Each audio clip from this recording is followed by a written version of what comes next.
आप सबसे निवेदन है हमारे चैनल को लाइक शेयर सब्सक्राइब करना ना भूलें। तो चलिए शुरू करते हैं आज की कहानी।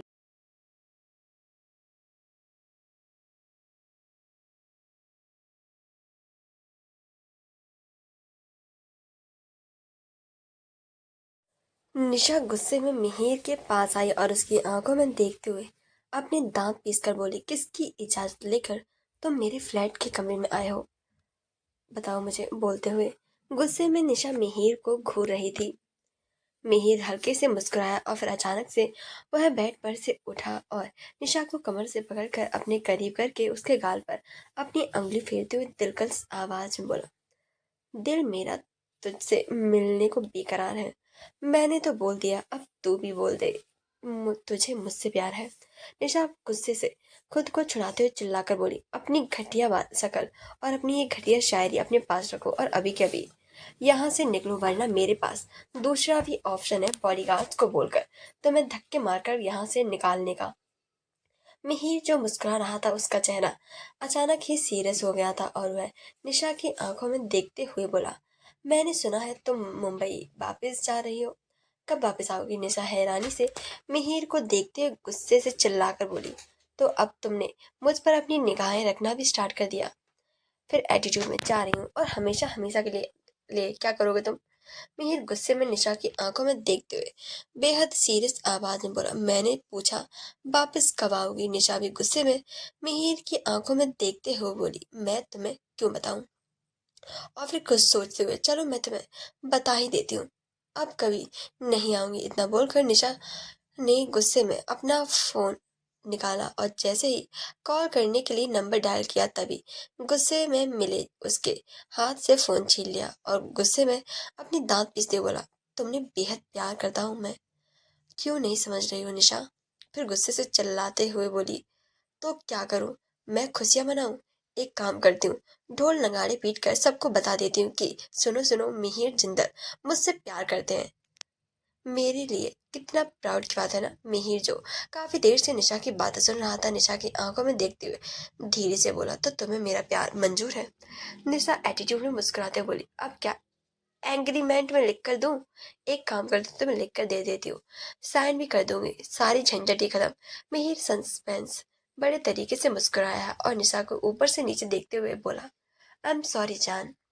निशा को समझ पाती इससे पहले ही गुस्से में निशा मिहिर ने गुस्से में निशा का फोन बेड पर फेंक दिया और एक झटके से निशा को अपनी बाहों में उठाकर कमरे से बाहर निकल गया दूसरी तरफ। और तब विशाल को समझाते हुए बोला, किसी एक जाने से जिंदगी खत्म तो नहीं हो जाती ना।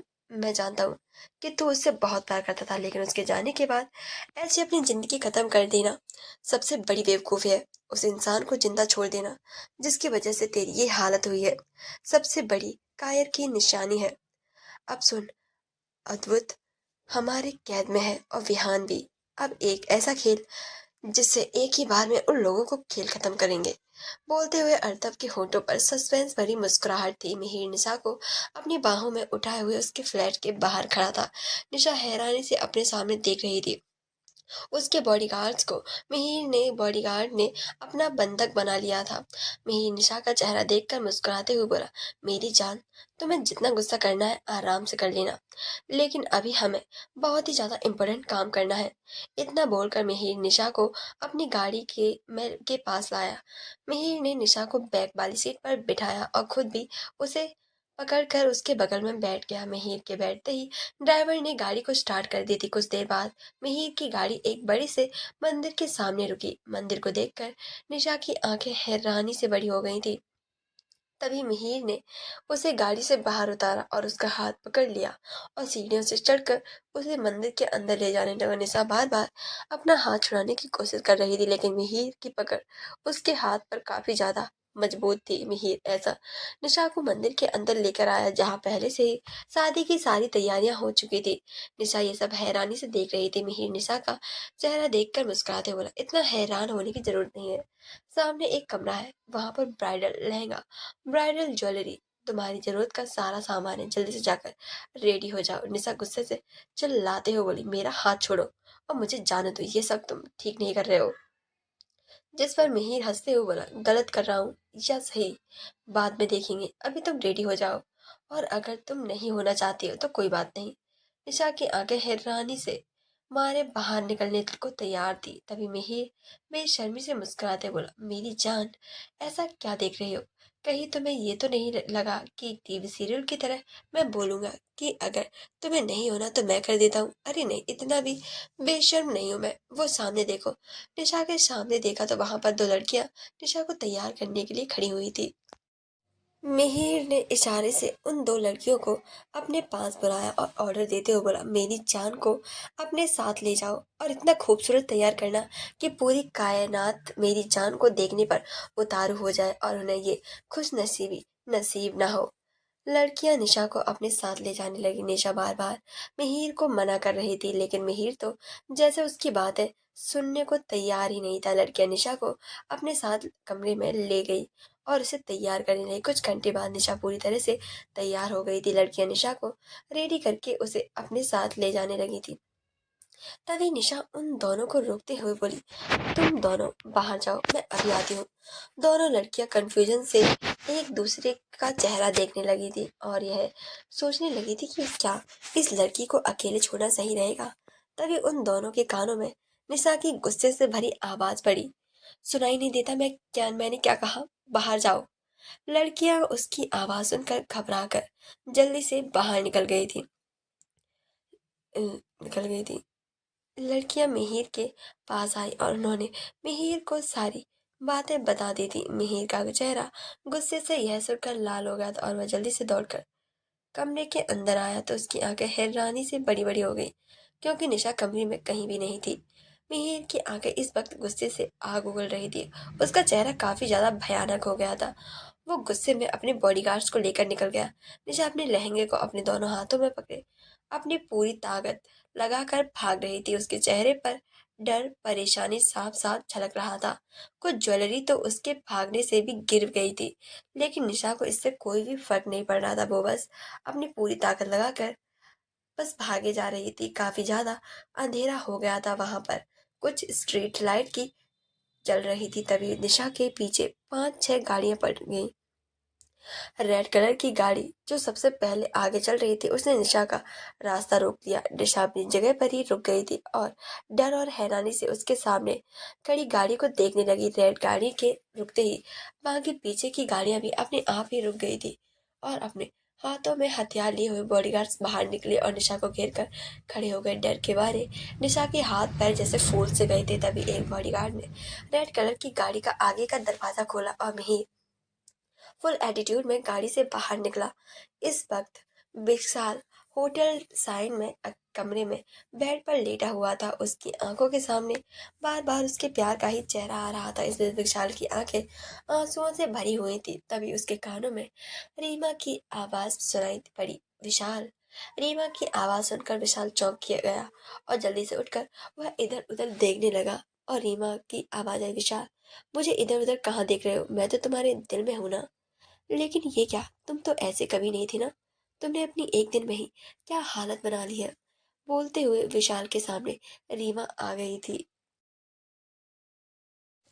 रीमा को अपने सामने देखकर विशाल के होठों पर भी बड़ी सी मुस्कुराहट आ गई थी। वो जल्दी से रीमा के पास आया, उसका चेहरा अपने दोनों हाथों में थामते हुए बोला, रिम, प्लीज मेरी लाइफ में वापस आ जाओ।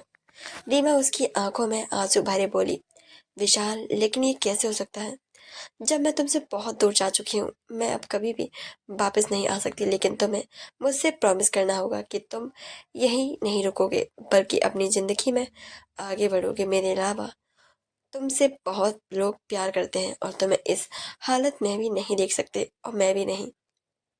इतना बोलकर रीमा विशाल के सामने से अचानक से ही गायब हो गई थी। विशाल पागलों की तरह इधर उधर रीमा को ढूंढने लगा था और जब उसे कमरे में रीमा कहीं भी दिखाई नहीं दी तो रोते हुए अपने दिल पर हाथ रखते बोला, क्यों छोड़कर चली गई मुझे? प्लीज वापस आ जाओ। बोलते हुए विशाल अपने घुटनों के बल जमीन पर बैठ गया था। इस वक्त उसके चेहरे पर बेहिसाब दर्द और आंखों से आंसू गिर रहे थे। मिहिर गुस्से में निशा के पास आया और निशा का चेहरा देखते हुए चिल्लाकर बोला, जितना भागना था तुमने भाग लिया, अब मेरे साथ चलो। इतना बोलकर मिहिर निशा का हाथ पकड़ लिया, लेकिन निशा के गुस्से में उसके हाथ को झटक दिया और चिल्लाते हुए बोली, 1000 बार बोल चुकी हूँ कि मैं तुमसे प्यार नहीं करती, तो क्यों नहीं समझते? मिहिर, जो कि काफी ज्यादा गुस्से में उसे देख रहा था, अचानक ही जुनून में निशा की आंखों में देखते हुए बोला, समझ तो तुम नहीं रही हो मुझे और मेरे प्यार को। फिर निशा का चेहरा अपने दोनों हाथों में थाम कर बोला, जान, तुम ही बताओ मैं क्या करूं जिससे तुम्हें मेरे प्यार पर यकीन हो जाए और तुम मेरे प्यार के साथ साथ मुझे भी अपना लो और समझ जाओ कि मैं तुमसे कितना ज्यादा प्यार करता हूँ। निशा ने गुस्से से मिहिर के दोनों हाथों को झटक दिया और चिल्लाते हुए बोली, आर यू मैड? तुम्हें कब से समझा रही हूँ कि मैं तुमसे प्यार नहीं करती। जिस पर मिहिर ने गुस्से से निशा के दोनों हाथों को पकड़कर उसकी पीठ पर लगा दिया और उसके दोनों गालों को दबाकर उसकी आंखों में देखते हुए गुस्से के साथ बोला, करना पड़ेगा, क्योंकि तुम्हारे पास कोई और ऑप्शन ही नहीं है। कुछ देर बाद मैं तुम्हारा लीगली हस्बैंड बन जाऊंगा, फिर तो चाहकर भी तुम जानकर भी मुझे रोक नहीं पाओगी। बोलते हुए मिहिर के चेहरे पर उसका गुस्सा, उसका प्यार, उसका जुनून साफ झलक रहा था। मिहिर ने एक झटके से निशा को अपनी गोदी में उठा लिया और निशा गुस्से में मिहिर की गोद में मचल रही थी। मिहिर निशा को लेकर अपनी गाड़ी में के पास आया और उसे गाड़ी में बिठाकर वापस से मंदिर के लिए निकल गया। कुछ देर बाद निशा और मिहिर मंदिर के हवन कुंड के सामने बैठे हुए थे। निशा के हाथ पैर बंधे हुए थे और वह गुस्से में अपने हाथ पैरों को खोलने की कोशिश कर रही थी। मिहिर के एक आदमी ने पंडित जी पर बंदूक तान रखी थी। पंडित जी डरते हुए मिहिर से बोले, यजमान, अब आप दोनों फेरों के लिए खड़े हो जाइए। डरते हुए मिहिर की तरफ देखकर, लेकिन बधू फेरे कैसे? मिहिर पंडित जी की बात बीच में काट कर निशा को देखते हुए मुस्कुराकर बोला, जान, अब बस कुछ ही देर में हमारी शादी हो जाएगी और फिर तुम कभी मुझसे दूर नहीं जाओगी। निशा ने गुस्से से अपना चेहरा दूसरी तरफ घुमा लिया और गुस्से की वजह से निशा की आंखों में आंसू भी आ गए थे। मिहिर अपनी जगह से खड़ा हुआ और उसने निशा को खड़ा किया और अचानक से अपनी गोद में लिया और फेरे लेने लगा। कुछ देर बाद फेरे समाप्त हो गए थे और दोनों वापस अपनी अपनी जगह पर बैठ गए थे। मंगलसूत्र तुम्हें हमेशा मुझे बांधे रखेगा। इतना बोलकर मिहिर ने निशा के गले में मंगलसूत्र पहना दिया और उसके बाद सिंदूर लेकर निशा की मांग में भरते हुए एक जुनून के साथ बोला, ये सब मैं कभी नहीं करना चाहता था, लेकिन मजबूर हो गया था। यह मजबूर तुमने कर दिया था। तुम्हें मुझसे दूर जाने की बात नहीं करनी चाहिए थी। मेरी जान निकाल दी थी तुमने। निशा गुस्से में अपने दांत पीसते बोली, शायद कभी मैं तुम्हारा प्यार एक्सेप्ट कर ली थी, लेकिन मुझसे जबरदस्ती शादी करके तुमने मुझे तो हासिल कर लिया, लेकिन मेरे प्यार को कभी भी नहीं कर पाओगे, क्योंकि नफरत है मुझे तुमसे और तुम्हारी इस घटिया शकल से। और जब जब मैं इस शकल को देखूंगी ना, तो और ज्यादा नफरत होगी। मुझे सब परिवार वालों के सामने अपने प्यार का इजहार करते मेरा हाथ मांगते, लेकिन तुम तो लड़कों को सिर्फ जबरदस्ती करनी ही आती है। आज तुम जबरदस्ती मेरे पति तो बन गए हो, लेकिन मेरे दिल में जबरदस्ती जगह नहीं बना पाओगे। यह ऐसा बोलते हुए निशा की आंखों से आंसू नीचे गिर रहे थे। अगला दिन स्कूल। अर्थ समर्थ अपना बैग लेकर अपनी क्लास की तरफ जा रहे थे, तभी अर्थ की नजर शिविका पर गई, जो अपने से बड़े लड़के से बात कर रही थी। वो लड़का कोई और नहीं बल्कि शिविका का भाई अभियान था। शिविका अपने भाई से मुस्कुराते बोली, भाई, मुझे यहाँ कोई प्रॉब्लम नहीं है, कोई परेशानी भी नहीं करता है, सभी लोग बहुत अच्छे हैं, आप फिक्र मत कीजिए। अभियान ने शिविका के सर पर अपना हाथ रखा और इसे एक चॉकलेट देकर अपने स्कूल की तरफ चला गया था। अर्थ और अभियान का स्कूल दोनों पास में ही थे। अर्थ यहाँ सब देखकर अपने बैग उतार कर समर्थ को देते बोला, भाई, आप मेरा बैग ले जाकर क्लास में रख दो, मैं अभी आता हूँ। इतना बोलकर अर्थ वहां से भाग गया था और समर्थ बेचारा उसे रोकता ही रह गया था। समर्थ ने अपना सिर हिलाया और क्लासरूम के अंदर चला गया। शिविका मुस्कुराते हुए क्लासरूम के अंदर ही जा रही थी, तभी उसके सामने एक लड़का आ गया था और मुस्कुराते हुए शिविका से बोला, सिरी, क्या तुम मुझे अपनी कॉफी दे सकती हो? वह क्या है, मैं कल स्कूल नहीं आया था ना, और मेरा थोड़ा सा काम छूट गया है। शिविका ने मुस्कुराते हुए अपना सिर हाँ में हिलाया और उसे लड़के के साथ जाने लगी थी। तभी उन दोनों के सामने अर्थ खड़ा हो गया। अर्थ को देखकर तो वह लड़का डर से वहां से भाग गया था। अर्थ ने एक नजर उस लड़के को जाते देखा और शिविका के हाथ से चॉकलेट छीनकर उसका रैपर खोलकर खाते हुए इस माया स्टाइल के साथ बोला, रोंदू गर्ल, आज से मेरा जितना भी होमवर्क होगा ना वो है तुम ही करोगी। मेरी वाटर बॉटल भी तुम ही भरोगी। मेरा सारा काम तुम बिना कुछ कहे करोगी। और स्कूल किसी से बात नहीं करोगी। और अगर तुमने नहीं किया या किसी को बताया या मेरी टीचर से शिकायत की तो तुम्हें अपनी मॉम के स्कूल से बाहर निकाल दूंगा, समझे तुम। इतना बोलकर अर्थ ने जो आधी चॉकलेट बची थी वो गुस्से में शिविका के हाथ पर रख दी और स्टाइल मारते हुए अपनी क्लास की तरफ चला गया। शिविका की आंखों में आंसू आ गए थे। उसने अपने हाथ से आधी चॉकलेट खाई और चॉकलेट को देखा और धीरे से बोली, मैं भैया से बोलूंगी निशा का फ्लैट। निशा फोन पर सिद्धार्थ से बात कर रही थी। कुछ नहीं भाई, इम्पोर्टेंट काम पर आ गया था। आप मुंबई लौट गए जाइए। नहीं भाई, सब कुछ ठीक है। जैसे ही मेरा काम खत्म हो जाएगा मैं वापस आ जाऊंगी। निशा अपनी मुट्ठियां भींच कर सिद्धार्थ से बात कर रही थी। तभी वहां पर मिहिर आ गया और मुस्कुराते हुए निशा को देखने लगा था। निशा ने मिहिर को देखते हुए गुस्से से कॉल कट कर दी थी और बिना कुछ कहे स्टाइल में सोफे पर बैठ गई। निशा के गले में ना ही मंगलसूत्र था और ना ही मांग में सिंदूर था। उसने इस वक्त वाइट कलर का टॉप और ब्लैक कलर की वाइट कॉम्बिनेशन का लॉन्ग स्कर्ट पहना हुआ था, जिसमें वह बहुत ही ज्यादा खूबसूरत लग रही थी। मिहिर को निशा का व्यवहार कुछ समझ नहीं आ रहा था। निशा ने बड़ी स्टाइल में अपने सामने रखे मेज से कुछ पेपर उठाए और मिहिर की तरफ फेंकते हुए बोली, मुझसे जबरदस्ती शादी करके तुमने दिल को सुकून तो मिल गया होगा। शादी तुमने की, लेकिन शादी के रूल्स मैं बनाऊंगी। मिहिर कंफ्यूजन से निशा का चेहरा देखते हुए बोला, क्या मतलब है इस बात का। निशा हल्का सा मुस्कुराई और स्टाइल में उठकर मिहिर की आंखों में देखते हुए गुस्से से बोली, देखने में तो काफी इंटेलिजेंट और पढ़े लिखे लगते हो। तो कोई बात नहीं, मैं तुम्हें समझा देती हूँ। इस पेपर में साफ साफ लिखा है कि तुम मेरी मर्जी के और ना तुम कभी मुझसे किसी भी प्रकार की कोई जबरदस्ती करोगे। अगर तुम मेरी बात को सहमत हो तो इस पेपर पर साइन करो, उसके बाद ही मैं तुम्हारे साथ तुम्हारे घर चलूंगी, वरना नहीं। तुम अपने रास्ते और मैं अपने रास्ते। जबरदस्ती की शादी का मेरे जीवन में कोई महत्व नहीं है और ना ही तुम्हारा। मेरी नजर में तुम सिर्फ और सिर्फ गिरे हुए इंसान हो जिसने अपने घमंड में एक लड़की से जबरदस्ती शादी की है। प्यार होता तो कभी जबरदस्ती शादी करने का ख्याल अब तुम्हारे दिमाग में नहीं आता। अब बताओ मेरी शर्त मंजूर है या फिर नहीं। और फिर स्टाइल में अपनी घड़ी में टाइम देखते हुए, 5 मिनट है तुम्हारे पास, जल्दी से फैसला लो वरना मैंने अपना फैसला तुम्हें सुना ही दिया है।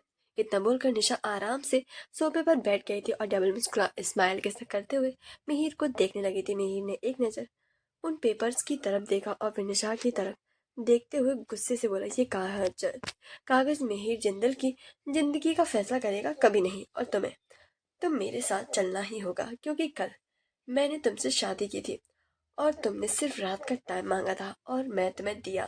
फिर ये कौन सा नया ड्रामा है। निशा ने मुस्कुराते हुए बोला, ड्रामा मिहिर जिंदल, ड्रामा तो अभी स्टार्ट हुआ है। तुम्हारी जिंदगी को ड्रामा बना दूंगी। अफसोस हुआ कि क्यों तुमने मुझसे जबरदस्ती शादी की। फिर एटीट्यूड में चुटकी बजाते हुए निशा सिंघानिया को कम आंकने की गलती नहीं करनी चाहिए थी। जबरदस्ती शादी करके तुमने बहुत महान काम कर लिया। तुम्हें क्या लगा तुम मुझसे जबरदस्ती शादी करोगे और मैं पागलों की तरह तुमसे प्यार करने लगूंगी। इस भूल में बैठे हुए थे कि मैं जो एक लड़की हूँ शादी करने के बाद अपने घर पर कैसे बैठ सकती हूँ। मुझे तो अपने ससुराल आना ही पड़ेगा। लेकिन तुम ये भूल गए मिहिर जिंदल, निशा सिंघानिया अपनी मर्जी की मालकिन है और वह जो करती है अपनी खुशी से करती है। अपनी घड़ी में टाइम देखते हुए तुम्हारे 5 मिनट पूरे हुए, अब निकलो या फिर बॉडीगार्ड से कहकर मेरी कल वाले पति को धक्के मारकर निकलवाऊं। लेकिन इससे तो तुम्हारी इंसल्ट हो जाएगी ना। लोग क्या सोचेंगे कि तुम्हारे बारे में, है ना। लेकिन मुझे कोई फर्क नहीं पड़ता, अब निकलो, क्योंकि मेरे पास फालतू का वक्त नहीं है तुम पर बर्बाद करने के लिए। मुझे बहुत सारे काम है, बाय। इतना बोलकर निशा सीढ़ियों से ऊपर जाने लगी थी। निशा सीढ़ियों से ऊपर जा ही रही थी कि तभी उसके कानों में मिहिर की आवाज पड़ी, जिसे सुनकर उसके कदम रुक गए। अगर तुम्हें लगता है ये कागज के टुकड़े मुझे तुमसे दूर रख सकते हैं तो तुम गलत हो। निशा ने एटीट्यूड में मिहिर की तरफ पलटी और अपने दोनों हाथ सीने में बांधते हुए बोली, ये सही है, ये गलत, तुम्हें मुझे समझाने की जरूरत नहीं है। जबरदस्ती शादी तुमने की, तलाक मैं ले लूंगी, वह भी 1 महीने के अंदर अंदर। बोलकर निशा नीचे उतरकर मिहिर के पास आई और एटीट्यूड में उसके चारों तरफ चक्कर लगाते हुए बोली, तुम्हें पता है मेरे भाई ने मुझे एक बात सिखाई थी, अगर कोई तुम्हारी बात ना माने तो उसे इतना मजबूर कर दो कि उसे तुम्हारी बात माननी ही पड़े। मिहिर के सामने रखकर उसकी आंखों में देखते हुए गुस्से से बोली, वैसे भी मजबूर मैं तुम्हें करूंगी तुम्हें तलाक देने के लिए, और अगर तुमने मुझे तलाक नहीं दिया तो मेरे भाई को तो जानते ही होंगे, तुम्हारी हड्डी पसली एक करके डिवोर्स पेपर पर साइन करवा लो लेगा। निशा की बातों में धमकी थी, लेकिन उसकी धमकी सुनकर मिहिर के चेहरे पर कोई भी डर नहीं आया था, बल्कि उसके होठों पर मुस्कुराहट आ गई थी। मिहिर ने मुस्कुराते हुए उसे पेपर पेन उठाया और उसे साइन करते हुए बोला, तुम्हें पता है सबसे ज्यादा मुझे तुम्हारे कॉन्फिडेंस से प्यार है। इतना गजब का कॉन्फिडेंस सही नहीं है, सही है। फिर साइन करके उसने पेज को वापस से टेबल पर रखते हुए बोला, देखते हैं मेरी हड्डियां पसलियां टूटती हैं या फिर मैं तुम्हें अपने प्यार में पागल कर देता हूँ। बोलते हुए मिहिर के चेहरे पर गजब का कॉन्फिडेंस था। निशा मिहिर के बिल्कुल करीब आकर खड़ी हो गई थी और उसकी आंखों में देखते हुए एटीट्यूड से बोली, अगर तलाक ले लिया तो दोबारा यहाँ पर नजर मत आना, और अगर नहीं लिया तो पूरी जिंदगी जैसा तुम चाहते हो ना, मैं बिल्कुल वैसा ही करूंगी। दोनों ही एक दूसरे की आंखों में देख रहे थे, जहां एक की आंखों में नफरत गुस्सा, वहीं दूसरे की आंखों में प्यार और जुनून था।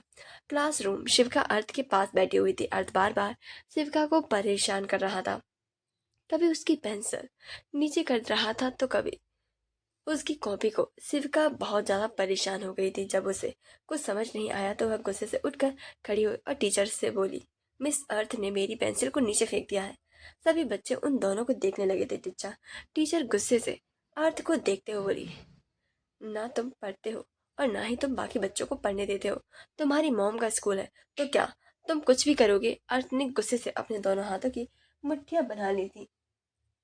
तभी समर्थ खड़ा होकर अर्थ की साइड लेटे हुए बोला, मिस ये लड़की झूठ बोल रही है और ये अपनी पेंसिल खुद ही गिरा रही है और मेरे भाई पर इल्जाम लगा रही है। अगर आपको यकीन नहीं है तो आप बाकी बच्चों से पूछ लीजिए।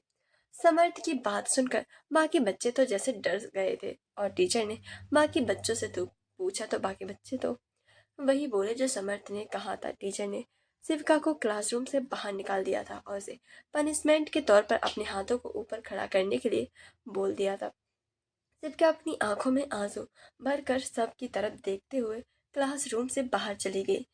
अर्थ ने समर्थ को देखा और दोनों एक दूसरे को देखकर मुस्कुरा दिए। ये लास्ट पीरियड था, इसके खत्म होते ही लंच हो गया था। अर्थ और समर्थ दोनों अपना टिफिन लेकर क्लास से बाहर निकले। तभी अर्थ की नजर अपने दोनों हाथ ऊपर किए हुए शिविका पर पड़ गई, जो कि बाहर ही खड़ी हुई थी, जिसकी आंखों में आंसू थे। अर्थ अपना टिफिन समर्थ को देते हुए बोला, भाई आप मेरा टिफिन लेकर जाओ, मैं अपनी बॉटल को भर कर लाता हूँ। समर्थ ने अपना सिर हाँ में हिलाया और अर्थ को टिफिन बॉक्स लेकर वहां से चला गया। अर्थ मुस्कुराते हुए शिविका के पास आया और एटीट्यूड में स्टाइल मारते हुए बोला, मैं अर्थ सिंघानिया हूँ। और फिर मुस्कुराकर शिविका के हाथों में अपनी बॉटल को पकड़ाते हुए, अब जाओ मेरी वाटर बॉटल को भरकर लेकर आओ। शिविका रोते हुए अर्थ से बोली, मैं तुम्हारा कोई भी काम नहीं करूंगी, तुम बहुत गंदे हो, तुमने मुझसे झूठ बोला। इतना बोलकर शिविका रोते हुए अपने क्लासरूम की तरफ जाने लगी थी। तभी अर्थ गुस्से में उसे धमकी देते बोला, अगर क्लास के अंदर गई तो मैं अभी जाकर टीचर को बोल दूंगा कि तुम मुझे मार रही थी, फिर तुम तो जानती हो सारी क्लास मेरी ही साइड लेगा। इतना बोलकर अर्थ मुस्कुराते हुए वहां से चला गया था। शिविका ने गुस्से में अर्थ की वाटर बोतल को जमीन पर फेंक दिया और गुस्से में बोली, मैं किसी का काम नहीं करूंगी। इतना बोलकर शिविका गुस्से से क्लास के अंदर चली गई और अपनी सीट पर बैठकर अपना लंच करने लगी थी। निशा ने गोल्डन कलर का काफी खूबसूरत सा लॉन्ग फ्रॉक सूट, उसके साथ गोल्डन कलर के हॉप इयररिंग्स, गले में मंगलसूत्र और उसके साथ पतला सा नेकलेस, चेहरे पर हल्का मेकअप और मांग में सिंदूर, पैरों में हाई हील्स, एक हाथ में वॉच, और कुल मिलाकर निशा इस पूरे कैरेक्टर में काफी ज्यादा खूबसूरत लग रही थी। मिहिर इस वक्त निशा के साथ अपने मेंशन की चौखट पर खड़ा था और बाकी सब लोग उसे हैरानी से और मुंह खोले देख रहे थे। निधि निशा को देखते हुए हैरानी से बोली, निशा बेबी तू यहाँ और तेरे भाई के साथ क्या कर रहे हैं? निधि के मुंह से निशा के लिए बेबी सुनकर मिहिर उसे गुस्से से घूर दे बोला, ये तुम्हारी बेबी नहीं है बल्कि तुम्हारी भाभी है और मेरी पत्नी। निशा की बात सुनकर सभी लोगों को ऐसे एकदम से झटका सा लगा था और सभी लोग हैरानी से कभी एक दूसरे को देखते तो कभी मिहिर और निशा को। वही नीति हैरानी से निशा से बोली, ये कब हुआ? और अगर तेरे दिल में भाई के लिए कोई फीलिंग थी तो तूने मुझे क्यों नहीं बताया, फिर डायरेक्ट भाई से शादी कर ली? मुझे तो कुछ भी समझ ही नहीं आ रहा, तू मुझे बताएगी?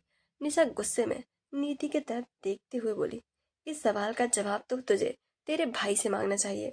मुझे खुद भी कुछ पता नहीं था कि ये मेरे कमरे में आया और इसने मुझसे कहा कि मैं इससे शादी करनी है, और जब मैंने मना किया तो इसने मुझे जबरदस्ती शादी की है और यहाँ मुझे मजबूर करके लेकर आया है। इसलिए आप लोगों को जो भी सवाल करने हैं अपने बेटे से कीजिए, मैं तो जा रही हूँ कमरे में आराम करने। इतना बोलकर निशा ने मुस्कुराते हुए मिहिर की तरफ देखकर आई विंक की और मुस्कुराते हुए सीढ़ियों से ऊपर चले गए। सभी लोग गुस्से में मिहिर को देख रहे थे क्योंकि किसी को भी ऐसी उम्मीद नहीं थी कि मिहिर कभी भी किसी लड़की के साथ जबरदस्ती शादी करेगा, लेकिन कोई कुछ बोलता इससे पहले ही मिहिर सीरियस आवाज में सभी से बोला, निशा जो भी कहा वो सच है, लेकिन मैं क्या करता?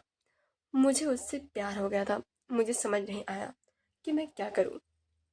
मैंने उसके सामने अपने दिल की बात रखी, लेकिन उसने मुझे मना कर दिया था और कहा कि वो हमेशा के लिए मुंबई से चली जाएगी।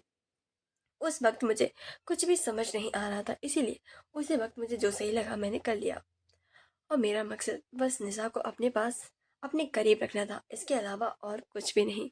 इतना बोलकर मिहिर भी सीढ़ियों से गुस्से से ऊपर चला गया था। मिहिर कमरे में आया तो हैरान रह गया। निशा ने गुस्से में उसके कमरे की पूरी हालत बेकार कर दी थी। सब कुछ इधर से उधर फैला हुआ था। मिहिर अभी ये सब देख ही रहा था कि तभी उसके कानों में निशा की आवाज पड़ी, तो मैं क्या लगा सुहागरात पर मैं एक अच्छी पत्नी की तरह शादी के जोड़े में बैठकर तुम्हारा वेट करूंगी कि कब तुम आओ और अपने आकर मेरा घूंघट उठाओ। फिर गुस्से से, शादी करने का तुम पर बड़ा भूत सवार था ना, अब तुम्हारा भूत मैं उतारूंगी।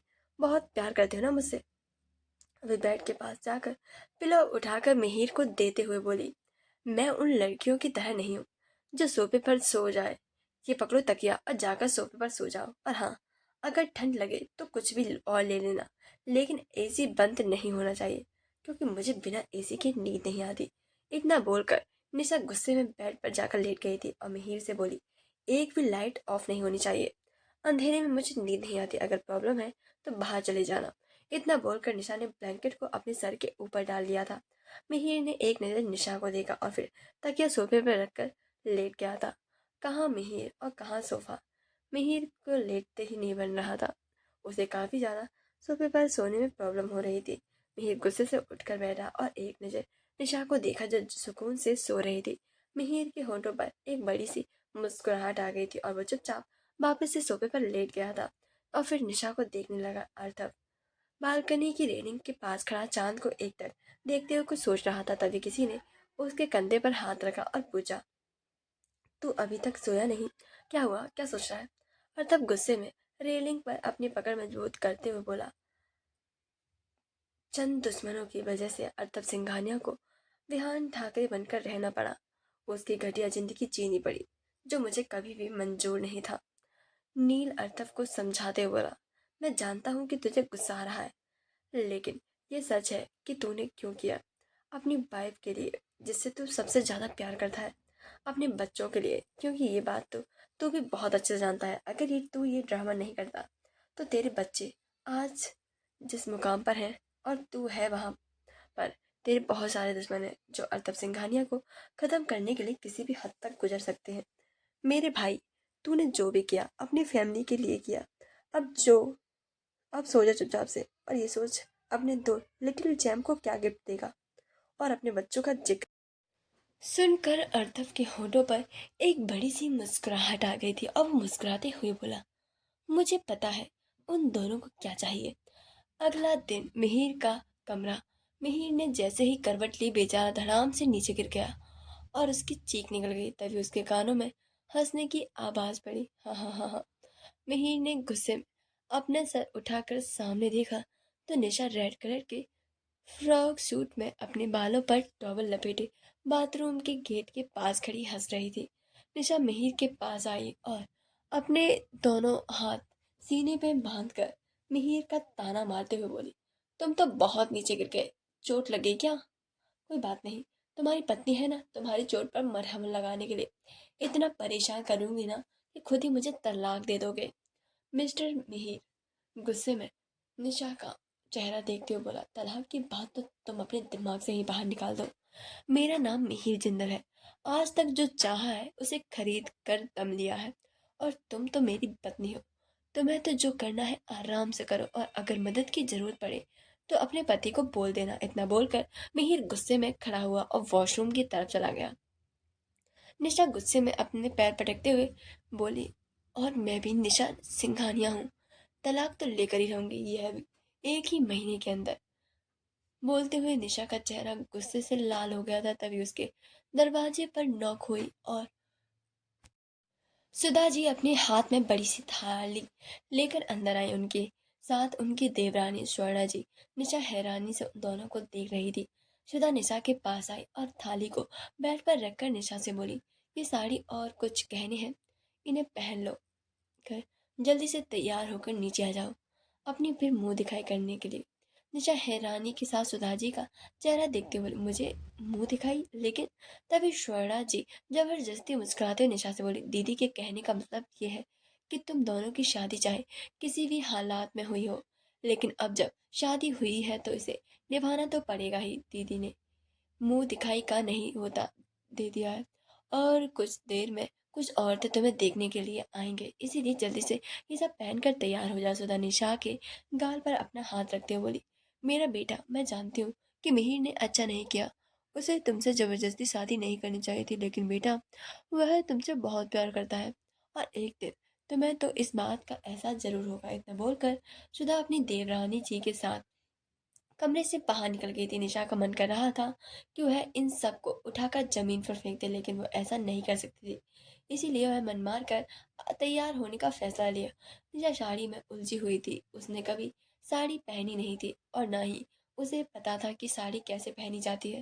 निशा गुस्से में साड़ी को कोसते हुए बोली, इसे इतना लंबा किसने बनाया? छोटी सी होती है ना, पता नहीं कहाँ पल्लू है। इतनी देर से दिमाग का दही हो गया मेरा। बोलते हुए निशा के चेहरे पर झुंझुनाहट को साफ नजर आ रही थी। मिहिर लैपटॉप पर काम करते हुए निशा को देख रहा था और फिर मुस्कुराते उससे बोला, जान, अगर तुमसे नहीं हो रहा है तो मैं किस लिए हूँ, मैं तुम्हारी हेल्प कर देता हूँ। निशा गुस्से में मिहिर का मना करने ही वाली थी कि तभी उसके दिमाग में कुछ आया और वह डबल मुस्कुरा स्माइल करते हुए मिहिर से बोली, यस, वन नॉट, इधर आओ।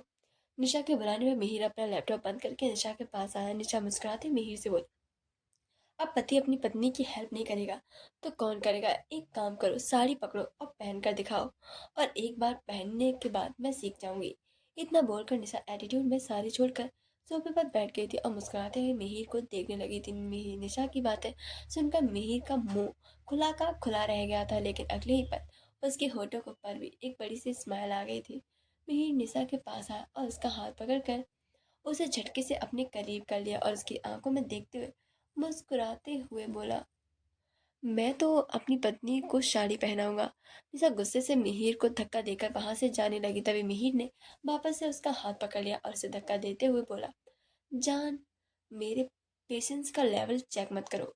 इतना बोलकर मिहिर ने निशा की कमर पर साड़ी लपेटी और पल्लू साइड में कंधे पर डाल दिया और साड़ी की प्लेट बनाने लगा। निशा हैरानी से मिहिर को देख रही थी। मिहिर अपने पंजों के बल नीचे बैठा और प्लेट्स को पेट में टक करने लगा था। निशा मिहिर का चेहरा देख रही थी। जैसे ही मिहिर ने निशा का चेहरा देखा, निशा ने गुस्से से उसका चेहरा दूसरी तरफ घुमा लिया था और बेरुखी से बोली, हो गया? हम्म। इतना बोलकर मिहिर खड़ा हो गया और निशा को देखने लगा था। निशा ड्रेसिंग टेबल के पास आई और मेकअप और ज्वेलरी पहनने लगी थी। कुछ देर बाद नीति कमरे में आई और निशा को अपने साथ नीचे लेकर चली गई। निशा सोफे पर बैठी हुई थी। उसके चेहरे पर बड़ा सा घूंघट पड़ा हुआ था जिससे उसे काफी ज्यादा घुटन लग रही थी। उसके आसपास पड़ोस की औरतें खड़ी थी जो कि सुताजी से अपनी नाराजगी जाहिर कर रही थी। कुछ देर बाद सभी औरतें एक एक करके निशा की मुंह दिखाई करने लगी थी और उसे गिफ्ट देकर जाने लगी थी। कुछ देर बाद निशा का मुंह दिखाई हो गई और सुधाजी के निशा के कमरे में आराम करने के लिए भेज दिया था। निशा ने अपना सिर हिलाया और कमरे में जाकर आराम करने लगी गई थी। निशा कमरे में आई तभी उसकी नजर मिहिर पर पड़ गई जो लैपटॉप पर मीटिंग कर रहा था। कुछ सोचकर निशा के होठों पर एक डेविल सी मुस्कुराहट आ गई थी और वो मिहिर को एक टक देखते हुए धीरे से बोली, मिहिर बाबू, अब तुम्हारी बारी है कमरे से भागने की। निशा मिहिर के पास आई और तेज आवाज में बोली, मिहिर, मुझे आपको एक गाना सुनाना है, सुनाऊं? मिहिर गुस्से में निशा को डांटते हुए, मेरी मीटिंग चल रही है। निशा मिहिर की बातों दोस्ती को प्यार में जानबूझकर बदल गई इग्नोर करते हुए और जोर दोनों जोर ने से धर्मेंद्र जी के आवाज में गाने आशीर्वाद लगी। से शादी कर ली हमें और तीनों तुमसे खुशी प्यार खुशी कितना। एक साथ रहने गाने के लगी। बीच में रुककर तो मिहिर दोस्तों, को देखते हुए, आप सबको मुझे धर्मेंद्र जी का तुमसे फैसला प्यार कैसा तो लगा? नहीं है लेकिन कमेंट बॉक्स नफरत में जरूर अपने है। राय चलो विचार नफरत पे लिखकर गाना ज़रूर गाते हैं। बताइएगा। मिहिर ने एक लैपटॉप धन्यवाद। स्क्रीन की ओर देखा और धीरे से निशा से बोला, तुम गाना बाद में सुनाना, अभी बाहर जाओ। निशा गुस्से में मुंह बनाते हुए बोली, मैं इतना भी बुरा नहीं गाती, एक बार आपको गाकर सुनाती हूँ। मुझे तुमसे नफरत कितनी है ये मैं नहीं जानती, मगर जी नहीं सकती तुम्हारे बिना। फिर जोर जोर से चिल्ला चिल्ला कर डांस करते हुए, चिंता ता चिता चिता चिंता ता डंका बजा डंका, मिहिर का डंका बजा डंका। किसने बजाया? किसने बजाया? निशा ने बजाया। निशा ने बजाया। निशा जानबूझकर जोर जोर से आवाज में उल्टे सीधे गाने गा रही थी। मिहिर गुस्से में निशा को देख रहा था तभी लैपटॉप के अंदर से एक आवाज आई, मिस्टर जिंदल, हम अपनी मीटिंग किसी और दिन रखते हैं। मिहिर ने गुस्सा में निशा को देखा और फिर स्क्रीन की तरफ देखते बोला, नो। इतना बोलकर मिहिर ने गुस्से में लैपटॉप को उठाया और घूरते हुए कमरे से बाहर चला गया। निशा मिहिर को बाहर जाता देखकर रुकी और सातिर तरीके से मुस्कुराते हुए बोली, मिहिर को कमरे से भगाया, अब देखना तुम कैसे तुम्हें परेशान करती हूँ। अगर तुम्हारा जीना हराम ना कर दिया तो मेरा नाम भी निशा सिंघानिया नहीं। वही सिंघानिया मेंशन। सभी बच्चे स्कूल से वापस आ चुके थे और लंच करके रहे थे कि तभी अभियान अंदर आया और आरसी के पास आकर उसका हाथ पकड़ते हुए बोला, डॉल तुम मेरे साथ चलो, मैंने तुम्हारे लिए गिफ्ट लिया है। गिफ्ट का नाम सुनकर आरसी के होठों पर मुस्कुराहट आ गई। तभी अर्जुमन उन दोनों के पास आए और आरसी का एक हाथ पकड़ते हुए गुस्से से बोले, हमारी दी हमारे साथ कहीं नहीं जाएंगी, तुम हो जाओ यहाँ से। अभियान गुस्से में उन दोनों को घूरते हुए बोला, डॉल तुम्हारी दी से पहले मेरी फ्रेंड है और मैं अपनी फ्रेंड को अपने साथ लेकर जा रहा हूँ, नहीं रहूंगा, तुम दोनों मेरे रास्ते से हट जाओ। और समझ ने गुस्से से एक दूसरे का चेहरा देखा और अगले ही पल वो तीनों में लड़ाई होने लगी थी। अर्थ समझ अभियान पर भारी पड़ रहे थे लेकिन अभियान भी कम नहीं था। आर से उन तीनों को एक दूसरे से छुड़ाने की खुद को पूरी कोशिश कर रही थी। उन तीनों की लड़ाई देखकर छोटी सी निशिता चेयर से कूद गई और अपने छोटे छोटे पैरों से भागकर सीढ़ियों से ऊपर जाने लगी थी। निशिता अपनी के कमरे में अंदर आई और अपनी से बोली, माता श्री, दीदी भैया लड़ाई कर रहे हैं। निशिता की बात सुनकर अपनी चौंक गई और उसने जल्दी से निशिता को अपनी गोद में उठाया और नीचे जाने लगी। आज से गुस्से में अर्थ समझ से बोली, अर्थ समझ छोड़ो मुझे। लेकिन कोई भी किसी को छोड़ने के लिए तैयार ही नहीं था। बड़ी मुश्किल से सभी लोगों ने मिलकर उन तीनों को एक दूसरे से छुड़ाया। अर्थ समझ गुस्से में अभियान को ऐसे देख रहे थे जैसे बोल रहे हो, बेटा आज तक तो गया लेकिन अगली बार अगर मेरी दीदी के आसपास भी भटका तो तुझे जिंदा नहीं छोड़ेंगे। अब ध्यान भी कम नहीं था, वो भी उन दोनों को गुस्से से देख रहा था जैसे बोलना चाह रहा हो, मैं भी देखता हूँ कि तुम दोनों पिद्दी क्या करते हो। अब ध्यान गुस्से से अपने घर चला गया था और हर्षी गुस्से से आज समत को डांटते हुए बोली, क्या क्या जरूरत थी तुम दोनों को अब ध्यान से फाइट करने की, उसे कितनी चोट लग गई।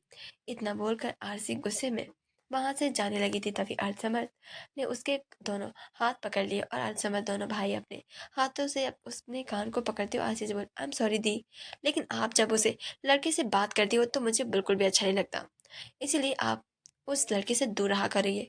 आरसी अपने भैया का प्यार देखकर मुस्कुरा दी और फिर दोनों को अपनी गले लगाते हुए बोली, माँ पजल से ब्रदर।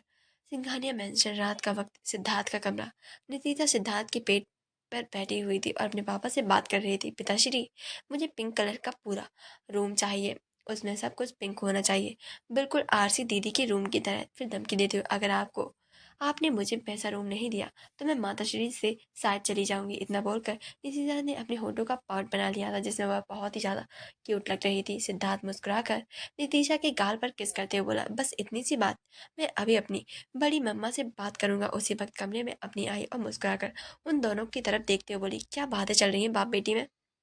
नितिशा मुस्कुराते हुए अपनी से बोली, माताश्री हम आपको नहीं बताएंगे क्योंकि यह मेरा और पिताश्री का सीक्रेट है। इतना बोलकर नितिशा के ने सिद्धार्थ को देखा और मुस्कुरा दी। सिया फोन में मेल्स चेक कर रही थी, तभी उसके दरवाजे पर नॉक हुई। सिया बिना दरवाजे की तरफ देखे रूड आवाज में बोली, अंदर आ जाओ। दरवाजा खोलकर सिद्धार्थ कमरे में आया और सिया से बोला, भाभी मुझे आपसे एक बात करनी है। सिया सिद्धार्थ की तरफ देखते बोली, बोलो। सिद्धार्थ थोड़ा डरते हुए सिया से बोला, भाभी एक्चुअली नितिशा को बिल्कुल आरसी की तरह ही रूम चाहिए, तो क्या?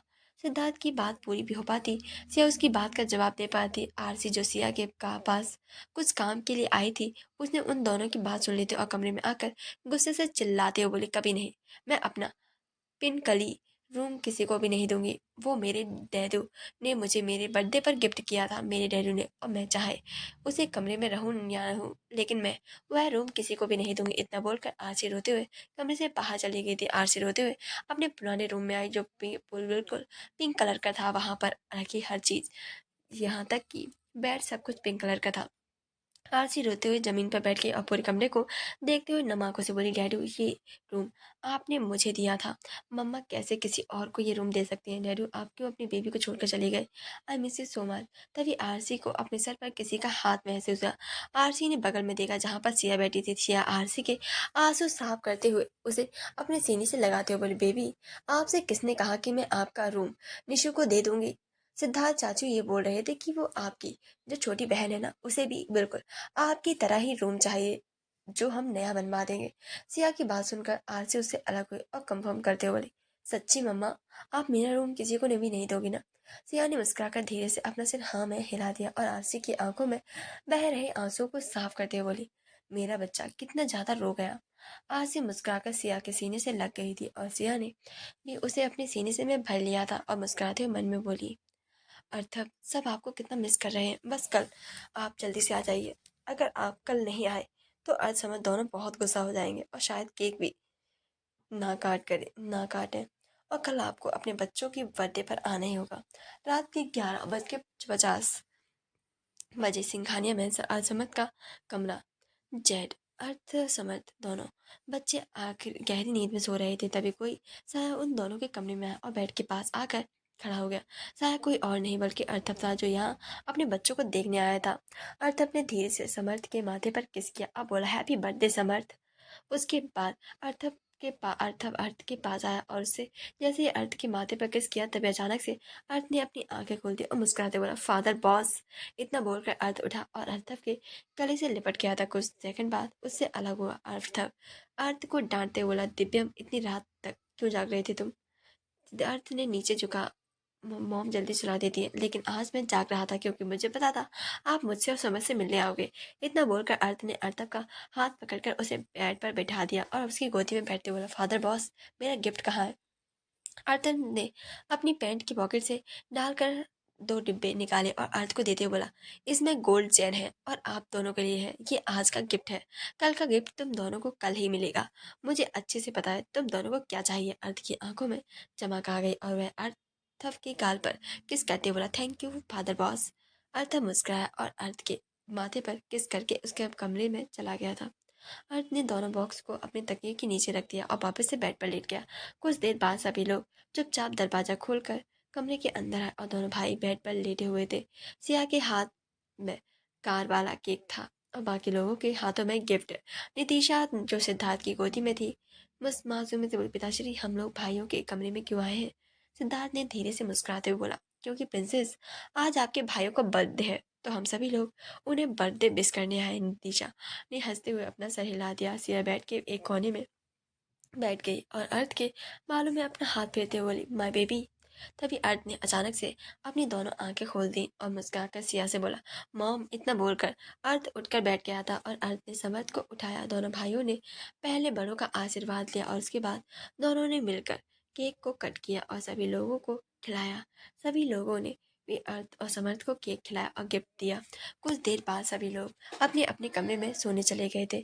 अर्थ समर्थ दोनों बेड पर बैठ गए थे। अर्थ ने तकिया उठाकर 2 बॉक्स निकाले और एक बॉक्स समर्थ को देते हुए बोला, समर्थ ये तुम्हारा गिफ्ट। असमर्थ हैरानी से अर्थ को देखते हुए बोला, डैड बडी ये किसने दिया? अर्थ सोचकर मुस्कुराते हुए, फादर बॉस ने, वो अभी कुछ देर पहले ही मुझसे मिलने आए थे। तू तो सो गया था इसलिए उन्होंने ये गिफ्ट मुझे दे दिया और बोला है कि मैं एक तुझे दे दूं। और तुझे पता है कल भी हमें गिफ्ट मिलेगा। समर्थ ने कुछ नहीं कहा और गिफ्ट लेकर मुस्कुराते हुए बोला, thank you so much dad. अगला दिन अर्थ समर्थ स्कूल जाने के लिए रेडी हो रहे थे। समर्थ मुंह बनाते हुए सिया से बोला, मम्मा आज तो हम दोनों का बर्थडे है और आप हमें आज भी स्कूल भेज रहे हैं। सिया आंखें दिखाते हुए बोली, बर्थडे रात को है, अभी नहीं, इसीलिए चुपचाप से तुम दोनों स्कूल जाओ।